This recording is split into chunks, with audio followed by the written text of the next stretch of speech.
इन दिनों जरूरतमंदों के लिए सहारा बनी है शिमला की नोफेल वेलफेयर एसोसिएशन, जो कोरोना पॉजिटिव मरीजों को पौष्टिक खाना खिला रही है।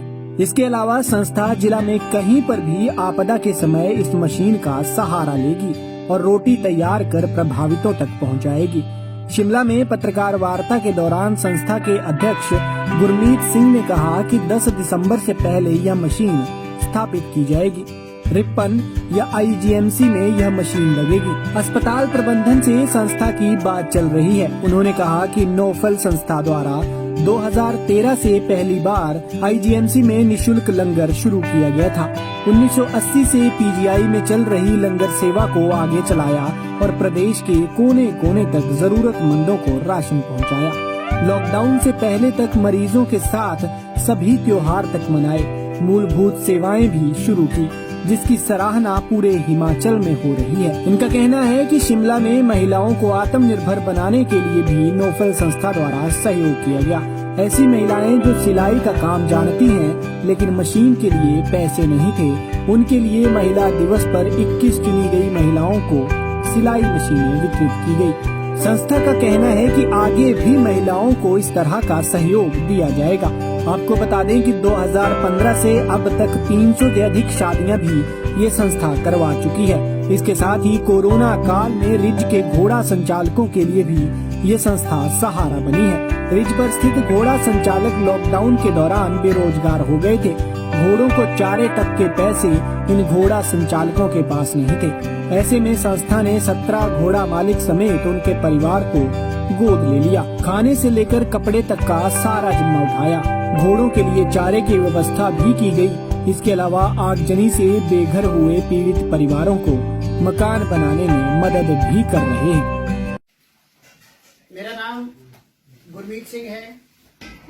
ये नोफल वेलफेयर एंड चैरिटेबल के सोसाइटी के नाम से स्टार्ट हुई थी, लेकिन आज आप सबके प्यार ने और लोगों की कृपा से, परमपिता परमेश्वर की कृपा से आज इसको नोफल एक उम्मीद के नाम से जाना जाता है।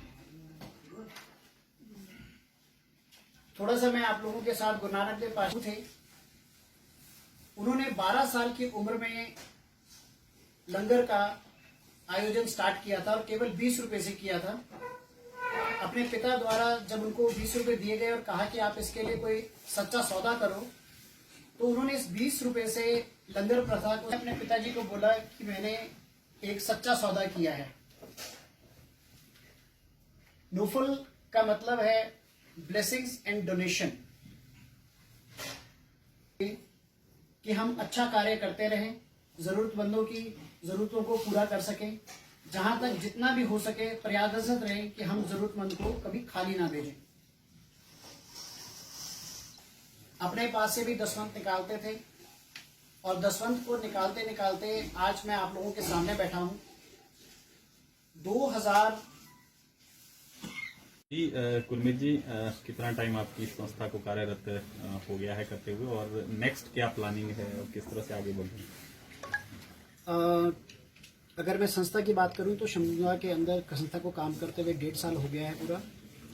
और आगामी कार्यक्रमों की बात करूं तो मेरा कुछ प्लान नहीं होता, जो भी जैसी ज़रूरत होती है उस तरह से हम लोग इस कार्य को करते हैं।